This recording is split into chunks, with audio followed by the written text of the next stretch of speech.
They stole my gold medal in Soul career. Let's look back at my whole career, cause y'all must have forgot. The best pound for pound is mine. Hit Percy Harris with 4 hooks at one time. Y'all must have forgot. When I beat Bernard Hopkins, won the IBF. The right was hurt, beat him with the left. Y'all must have forgot. Remember that left hook that James Toney got? Sucker move I stole from a Gamecock. Y'all must have forgot. Woo! Whew, ladies and gentlemen, I am sweating right now. Sweating, got me all fired up. Fired up on a Wednesday, ladies and gentlemen. Coming at you hot, hot. Roy Jones Jr., hot. Y'all must have forgot. If y'all don't know who Roy Jones Jr. is, get a boxing dictionary, okay? Probably the greatest boxer in my opinion, and I am elated. Sometimes you listen to a podcast and you're like, that fed my soul. Chicken noodle for the soul is some of these podcasts when you have like childhood heroes on them. Joe Rogan had Roy Jones Jr. on his podcast yesterday, and I was like, dear Lord, please let this be good. Don't let me down, Roy Jones Jr. Please don't be punchy. You know, he's never seen punchy commentating or anything. Sounded sharp as a fiddle. Sharp as a fiddle. Don't know if fiddles are sharp, but he was sharp. It was great. If you haven't seen Roy Jones Jr., dude, that literally growing up as a 16-year-old kid, growing up, just going to the boxing gym with my MP3 player, whatever I had, listening to Roy Jones Jr., y'all must have forgot the greatest pump-up song of all time. Listen. You can listen. I have a couple homework assignments for you guys and girls and whoever else identifies as whatever. Thank you. Equality bars. You can go listen to, first you got to go watch a Roy Jones Jr. highlight boxing video on YouTube. It's going to blow your fucking mind. He's so fucking fast, just the things he pulled off. And when he says, suck a move I stole from a Gamecock, he grew up and his dad trained chickens. Fighting cocks, if you will. And he would study the fighting cocks, and he would take moves from what he saw them do while fighting each other and bring them to the ring. And he would do some crazy shit in the ring. And it was just incredible. These fucking lead left hooks, oh my God. It was incredible. The speed, the uppercuts, the way he would throw that lead hook to the jumping uppercut. It was beautiful, beautiful. It was art, man. It was art. And then go listen to Y'all Must Have Forgot, because here's the greatest pump-up song there ever was. And you want to know why? Listen, you might be like, yeah, okay, well, he can rap, the lyrics okay, but it's not 8 Mile, you know? And here's another reason why 8 Mile is great. This is a mind-blowing moment for me, because these are 2 songs where the people, what they're saying is 100% their life and true. Roy Jones Jr. making a pump-up song called Y'all Must Have Forgot, reminding people how fucking great he is literally just doing objective breakdowns of his career. He's literally, there's no embellishment. He's like, I hit Percy Harris with 4 hooks at one time. Y'all must have forgot. He did that to Percy Harris. He did have his gold medal stolen in Seoul, Korea, okay? I believe it's called Seoul. Seoul, Korea. He got they pulled some shitty stuff with the judging, and he didn't get his gold member in the Olympics. Gold member. Shout out to Austin Powers, wherever you are. That was simpler times, huh? You can make fun of people's moles and shit. Anyway, back to this before I lose Roy Jones Jr. It's a great podcast, and I honestly think that 8 Mile is Lose Yourself is a great song, and it literally, I've never thought about to now. It's great because there's so much authenticity. Eminem really did grow up that way. That was his life. You listen to like Queen, and I love Queen, don't get me wrong, but we are the champions, my friends. Free bar for you. He wasn't an athlete. And we'll keep on fighting to the end. Half a bar for you. They didn't really do that, you know? And when you hear certain people making these songs, you have to vicariously suspend belief. Like, you know, what's a good one? I can't even think of other pump-up songs because they all just seem dumb now. But a third one that I will give an okay placement is when Ron Artest did The Champions. That was another song where it's like he's talking about being in an NBA Finals and being an NBA champion. Okay, he lived that shit, okay? He can actually, it's you respect it. He's like talking about his championships and stuff. Okay, I believe it. But when rappers start talking about guns and stuff that you know is so inflated, you're like,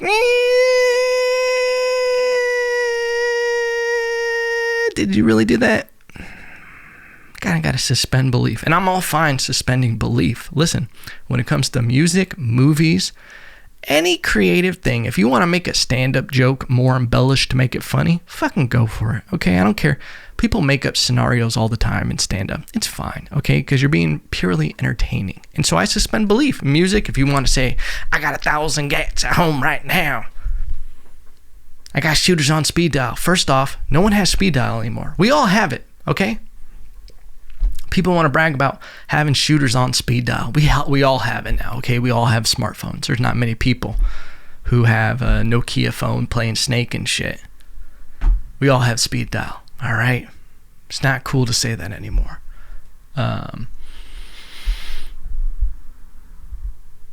that's what is great about this song, Y'all Must Have Forgot, by Roy Jones Jr. He has another one, Can't Be Touched. Oh, makes my willy tingle.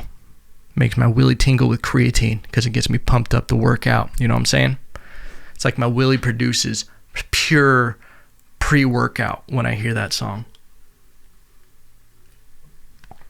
But listening to this podcast with Roy Jones Jr. and Joe Rogan, amazing. It's great to hear your heroes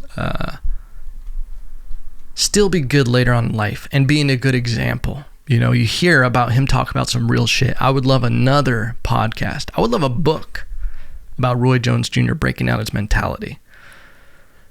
Because one thing that I've realized as I get older, a lot of times you hear your heroes talk, or you like someone because of who they are in movies or their music, and then you hear their real personality, or athletes even, and it lets you down when you realize how dumb some of their ideas are. They're not really who they are. You see it a lot with actors of, you know, when you start putting someone into a role, but then you just realize they're just fucking weird and they're just, it's dark, you know. That's one thing that I've realized about comedy is I've ran into some comedians that I looked up to and just impressed with where they were at and what they were doing. But then they just had way too big of an ego, or were really shitty to younger comics and comics coming up, that it grossed me out. And it bummed me out on the whole comedy scene of like, oh man, I hate that you're doing this. But it's also motivation, because I'm like, when I'm in a position to be an older comic and to help younger comics, I'm going to be different, you know, and it will show me, it shows you the importance. Whenever you have bad encounters with people, it shows you the importance of having a good encounter with people, you know. Anyway, I'm not here to break that down. We're still here to talk about y'all must have forgot. Suck a move I stole from a gamecock. Listen, go watch Roy Jones Jr. highlight. It's going to change your life. Beautiful. And here's the thing. Here's the crazy thing about Roy Jones Jr. He's about to fight Mike Tyson, okay? And I liked hearing him break down the reality of the situation. He's about to fight Mike Tyson, and they extended of when they were going to fight. And it sounds like they did some shady shit with the commission and the whoever was sanctioning the fight and putting it on, the promoter. It sounded like they got him in a bad place. And like, you know, it sucks. In boxing, listen, I would say probably worse than MMA. Boxing is a dirty sport. There's nothing dirtier than the fight game. I've been involved in it fighting. I've been involved in it managing. I've been involved with it coaching, and seeing all the dirty sides of it, from small competitions to larger ones, the shady shit that managers and promoters pull. It's the dirtiest game there is, but it's also, you know what you're signing up for. Wherever there's money to be made and there isn't exactly an Overwatch, people are going to be opportunistic, and they're going to be shady to the extent that you let them. So it sucks that Roy Jones Jr. got in this situation where they delayed when him and Mike Tyson were going to fight, because he had been competing recently, a couple years ago, and Tyson's been out for a long time.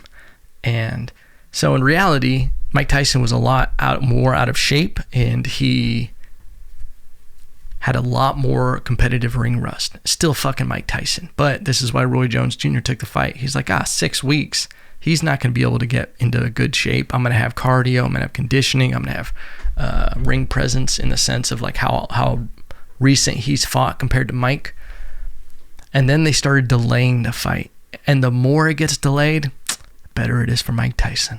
He gets his legs back under him, gets conditioned, gets strong, the muscle memory, everything just ha.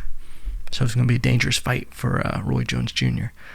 And listen, for a little while, I was impartial to who I wanted to win this fight. And they're saying it's an exhibition. But I feel like when you have Mike Tyson and Roy Jones Jr. in there, it's not going to be an exhibition. I feel like someone is going to get hit and it's going to turn into fighting. Listen, the ego is crazy in fighting. This is why I never, like with boxing, I only spar, and I won't spar again. Unless I'm going to compete for some crazy reason, not going to spar. There's no reason for me to get my head banged around. I would never, even if I was shadow boxing, jumping rope, and just whatever, even with jiu-jitsu, I'll never do it outside of that gym, my gym. Okay, if someone, because I've had people come up to me at 24-hour fitness even, and they'll be like, hey, do you want to, I can bring my gloves tomorrow and we can move around and like kind of spar a little. Nah, I'm sorry, man. Or even jiu-jitsu. Do you want to kind of train and roll a little bit? No. You can come into my gym and we can roll with my instructor there and everything. Because there's too much ego involved. And because as soon as someone, it's either going to go good where, oh wow, that was really good, and we're too controlled people with our ego. But the likelihood of that is very low, because I've had people try to hurt me. I mean, the ego gets involved, you land something on someone and people are watching, people get embarrassed and they got to tag you back. And then you start tagging me back and being disrespectful. Well, now I got to instigate respect back into the situation. You made me go primal on this motherfucker, And it's just not good. And I'm not saying I'm like, well, no, I got to whoop your ass. It's like, well, now we've kind of gone outside this weird line where one of us can get hurt. Could be me. I could get a broken nose, broken hand. Anything can happen. But yeah. And I would have that happen a lot. Where to the point where I made the rules, like I'm not sparring with anybody outside of a gym. You'll never catch me in someone's backyard sparring, because I know how dangerous it can get. And when you're in a gym and you have a trainer, if they're a good trainer, they're gonna take control of the situation if they see things getting hot and heavy, and that not in a good way, not in a sexual way. You know what I'm saying? And I've been in that position where I was training and running a gym and watching people spar for the first time, watching someone get hit, and then seeing the rage and ego take over, and then technique, everything goes out the window, and then they start fighting, and you're like, no, and you separate them like fucking cats. But getting back on topic, that's gonna happen in this fight. I know it. There's no way that two fighters who have talked so much about their ego and controlling it, and the reason why Mike Tyson wouldn't even train anymore was because he didn't want to wake up his ego. Someone's going to get hit and it's going to turn into a real fight. Because it's either you're going to have to be all the way on or all the way off. And man, I do not see them having it all the way off. They're competitive fighters. There's no way. They're not going in there to take each other's heads off. But I'm excited for it. And that if you haven't listened to it, Joe Rogan needs the boost.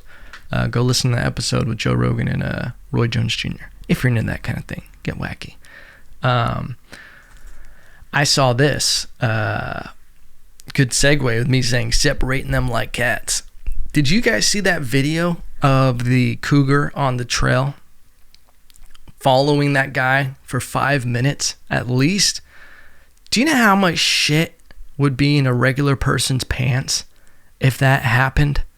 Like, listen, I was talking to a buddy about it, and it's easier said than done. And I was like, man, I instantly would be like, I'm throwing a rock at this thing. I just see all the weapons.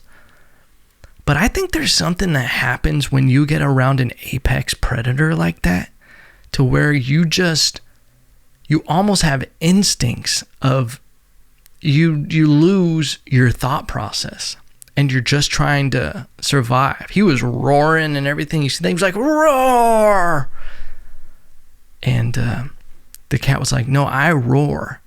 He was even hissing at it. Listen, how do you know you're not offending it? Okay. Start hissing at a cat. You ever do that to your dog? Where you try to like bark at your dog or growl, and your dog's like, what the fuck are you doing? Like, they don't even react to it when you're like, they're trying to get closer to eating food. I'll do that every now and then. My dog's invading my space while I'm eating. I'm just like, she don't give a shit. She's like, oh, that's cute. You don't even know what you're fucking saying. You're saying towel. She just let out a sigh of depression on the ground right now. She's like, that was so stupid, Evan. I know. But this is the best you're going to get in quarantine. Okay. I don't even know if we're in quarantine. Quarantine is so 3 months ago, you know. But this guy with this cougar, stalking him for that long was insane. And this isn't the first time a cougar has gone after a young man and kept going when he said no. Bars. Cougar joke bars. And we're back, ladies and gentlemen. We're back. That would be terrifying. Terrifying to be in that situation. It's crazy because you do hear about people getting attacked by cougars and they don't make it. You hear these scary stories, and I'm always like, man, we saw a glimpse of it before it goes bad, and you can hear the terror and fear in his voice. Shout out to him for recording it, though. That's why he was all there. He was still filming it, okay? You could have known to pick up a rock. Unless you're trying to get the footage. You're like, okay, I'll keep this rock ready if it gets too close. But for now, I'm going viral. Going to the top. Gonna make some fucking cougar shirts and shit now. Good for you. People capitalize on moments. Listen, shout out to Dogface208 or whatever his name is with the Fleetwood Mac. Great video. I loved it. Where the guy is going down the street onto the off-ramp where he's drinking cranberry juice and just vibing. Just a vibe out there, you know? Kids love vibes. That's what you guys are into, you young fucks. I'm into vibes. Oh, that's a total vibe. God, I hate you. I'm just kidding. I was just as stupid when I was your age. Probably more stupid, actually. What was I going to say? Do you know they're trying to cancel that guy now? Dogface208, the guy from the cranberry juice skateboard video. Someone, because Ocean Spray, he got a lot of publicity, got merch made off of it, and Ocean Spray, the cranberry juice, they probably saw their sales skyrocket, and it was a good moment for publicity. They gave him a free truck because allegedly he was driving or riding to work because his truck broke down. So he was just like, fucking, I'm a skateboard. I got this fucking cranberry juice. It's a vibe. But now, since he's gotten all this fame and fortune from it, people are trying to cancel him. People will do anything to ruin someone's life. This is what's so gross about the internet. You know who you are. The people who just search, who are miserable fucks that search for any reason to cancel someone when their life is going good. People want to be like, well, I don't have that. Why shouldn't he have an Ocean Spray truck? And they just want to cancel people. They want to drag other people down, bring them back to reality. You doing that, listen, when you try to cancel someone, you push off when the universe is about to bless you. You know? The universe sees you doing that and they go, ugh, we need to let these kind of people die out. Listen, I don't know what I believe in if I'm a religious man. But I know there's something. You attract frequencies. I'm not into rocks or chakras or healers. I don't know about my zodiac, but there's something with energy and what you put out and what you get back out, what you attract into your life. And if you're someone that's constantly out there trying to cancel people, talk shit about people, and complain and victimize yourself, the universe ain't going to give you shit, okay? You're just not going to attract it. It's like if you always have a negative attitude, people with positive attitude by nature are just not going to want to be around you because trying to stay positive, fam. It's a vibe, you know? But you know what you're gonna attract naturally? More negative people, because you fuel them. You give them fumes and they're like, oh yeah, you get it. You get it. Let's complain to get together. And then you guys turn into a fucking one of those rat nest ball things where their tails get all interlocked and you guys just fucking linger around the goddamn sewers together, just feeding on negativity and shit. You know who the fuck you are, you little fucking rat. But yeah, people were trying to cancel Dogface. I guess they found a video of him saying the N-word from a rap song. He was singing along with it. And apparently he was rapping and he said it while filming a video. It's not like he was using it derogatory or trying to hide it. It's not like someone had a camera of him saying it and it was out there. He posted it of him rapping along with the song he liked. I don't know the rules. And listen, they've gotten wacky over the years of what is allowed to be said by everyone. It's just gotten weird. But someone wrote, I sent this video to Ocean Spray and that they needed to get this or take back the truck that they gave to this racist piece of shit.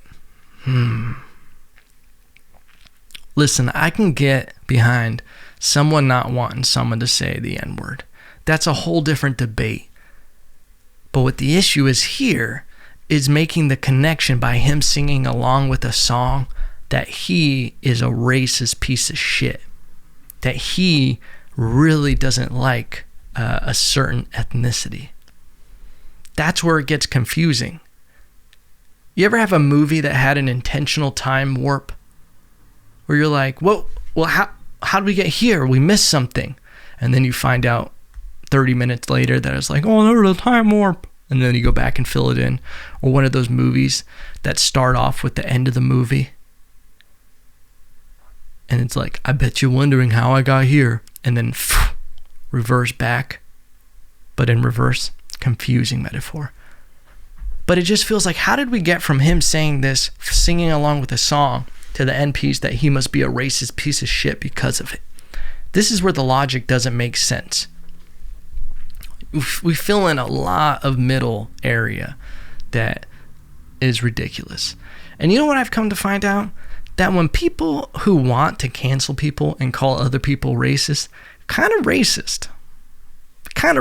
It's always in those situations where you hear people saying, there's that one politician who was trying so hard to like ban gay people. Just ban them. I don't even know. I don't know exactly what he's trying to do, but he was like, he's trying to stop gay marriage and all this stuff. And what they find him with a couple months later, gay prostitute. Found him with a gay prostitute. It's like fucking poetry. It's insane. Like you can't make this shit up. So it's like, oh, of course, you know, people are funny. But shout out to this kid who threw a rock at a cougar. Made front page news, you know? Good for you. Good for you surviving that. I used to always think like how scary that must be for the people who it doesn't work out for. But you ever see that show?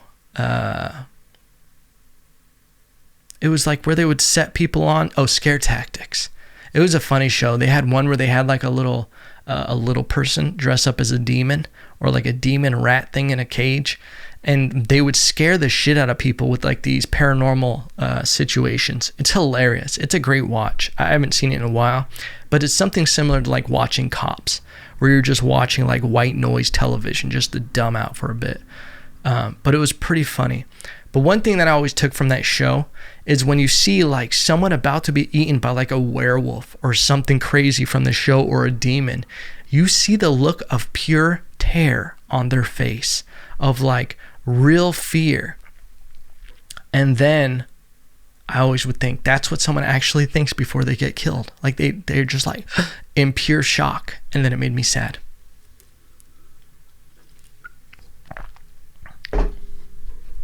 No one dies like the movies where they're just like, I love you. And then they just drift away. No. But what's funny though is thinking about this guy with the cougar. I once had an encounter with a cougar. You know what I'm saying? Not, I've had those encounters, but that's not what I'm talking about here. You know what I'm saying? Bars. But I had an encounter with a mountain lion, a cougar puma of the mountains. A lion of the mountain, if you will. We were camping at Thousand Trails in Acton, California. Real mountain lion territory. And we would just go camp there, motorhome. And I remember at night, my brother and I, we rode our bikes to go empty the trash. And I remember I was holding onto one of the trash cans as I was riding.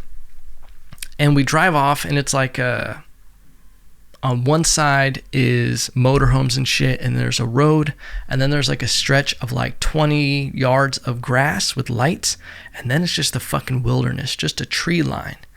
And the trash cans were like right next to the grass, 20 yards away from the tree line. So my brother and I, we go probably, I would say it was like maybe quarter mile away from where we were camping, because to get to the next trash can across the place. So it was nighttime, we'd ride over there, and a quarter mile away from the motorhome, if that makes sense.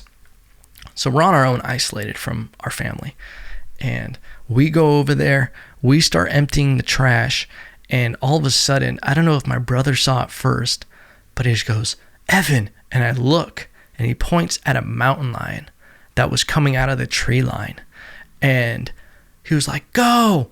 And I remember we had just emptied the trash. I go to get on my bike, but I stumble because I'm obviously so uncoordinated and scared shitless. I go and I like stumble off of my bike a little bit. And when I do that, the mountain lion gets real low and starts creeping really fast across the grass line towards us. And then my brother starts screaming and I start screaming, and we got on our bikes and we just took off, and it literally never followed us. I know you guys wanted me to die at the end of that story. Plot twist, I'm still here, and that mountain lion is probably dead now, okay? But I remember how terrifying that was, even thinking back about it. Like when it got real low, like I knew I was being hunted.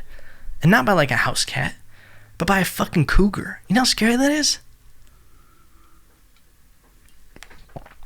God, that was when I was fat too. I was all thick for it. It probably saw me and it was like, God damn, I'm not going to have to eat the rest of this fucking winter if I get that thing. All seasoned with like Puerto Rican food and shit, just adobo and sazon through my veins, just tasting like sofrito. Coming through my pores. Yeah, it was good times. I saw a couple, and this is a current event for you guys that's related. We're all about cats right now. They're terrible. But a French couple, they bought a Savanah cat. Okay, first of all, this is how stupid people are. They bought a Savanah cat,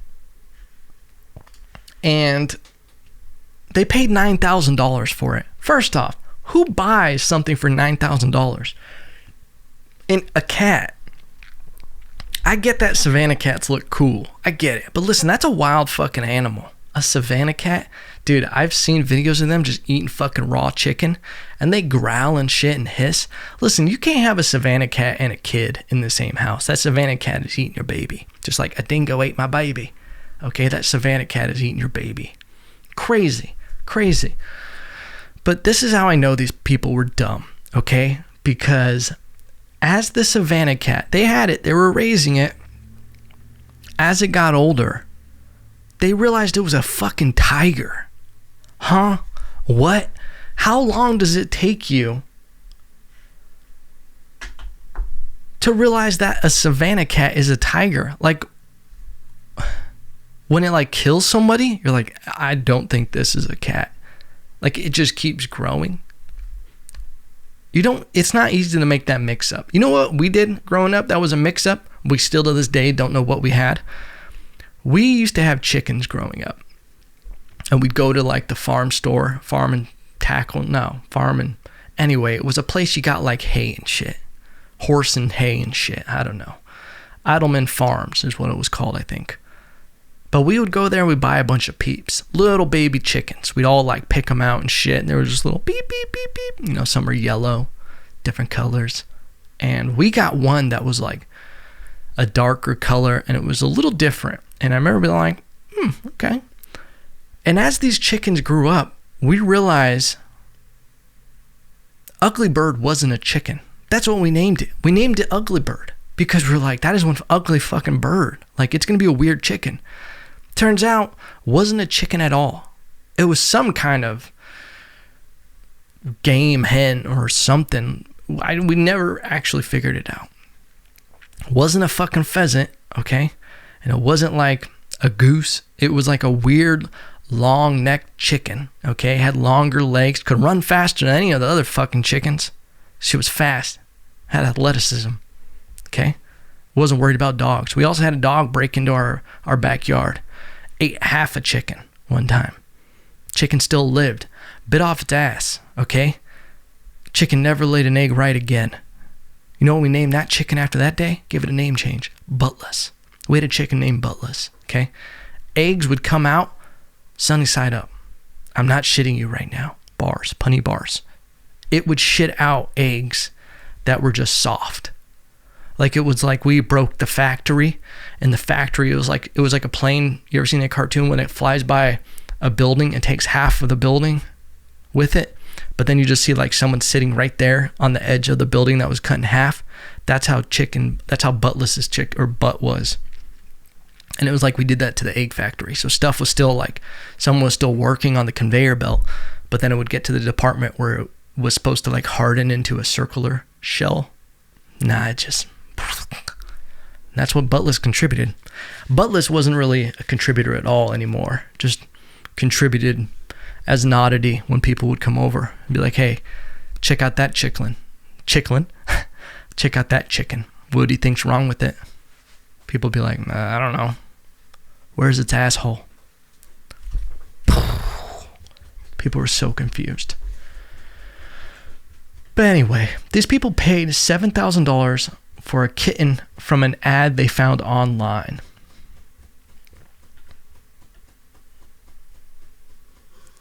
Where was this? $7,000. Where did this happen? La Havre? Where's La Havre? La Havre. I have no fucking idea. But what's great is they did this illegally. So now they're being charged with animal trafficking charges. Good for them. Okay? Oh, it was in France. Of course in fucking France. Okay, I would like to get this Savanah Cat. Can you imagine the day they realize, Monsieur, he has eaten my wife. I don't think this is a Savanah Cat at all. Hey, kitty. Monsieur, I think this is a tiger. Oh, je m'appelle stupid. That's all I have about the French. I'm sorry. Maybe if I took this one at the beginning of this podcast, I could have made a better joke out of that. But that's all I got, ladies and gentlemen. That's all I got for you. Madame, the kitty is tearing up our children. That kind of turned into the Dracula from Sesame Street a bit. Can you imagine that? Realizing that your cat is a tiger? That's like finding out your dog is a bear.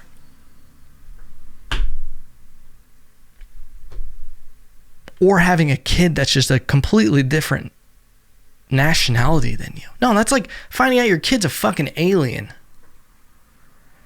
You just try to like discipline your kid, like hit him with the belt, and the belt starts floating, and then your brain starts hurting, and then like a little bloody nose, you're just like, and the kid's just staring at you, and he starts telling you shit, but it's with his mind. He's like, you will never put your hands on me again, human. and you're just like floating with a fucking nosebleed, and you're just like, I will never hit you again. That's gonna be my fucking luck with my big ass head. Dude, they used to call me the alien growing up because I've always had a big dome on me. I grew into it a bit. But I'm gonna have a big ass kid with a big ass head. And he's probably gonna be an alien. Probably skip the generation. But I'll still love him, you know? You gotta love him. You gotta love him. That's what they say, at least. But alright, ladies and gentlemen, I hope you enjoyed this episode. I know I keep saying it, that I'm going to have guests. I got to reach out. Listen, we're going through some changes here. Okay? Got some things going on that I'm just trying to figure out. Got a lot going on in my life right now. Okay? That's no excuse. And remember, listen, to people listen to this, it still blows me away. I know I say this all the time, but I appreciate you guys listening so much. It warms my heart, makes my willy tingle when you reach out about something about the podcast. You know, it's awesome to me that you guys, especially during this weird pandemic time, the fact that you guys are granting me your time. I don't take that lightly, which is why I try to always make this show better, okay? I'm doing it for you guys and myself. What the fuck am I talking about? This is a pandemic. All right. No matter what, remember, no matter what, even if you're an alien kid and you make me float as you give me a bloody nose and tell me some weird shit, I still love you.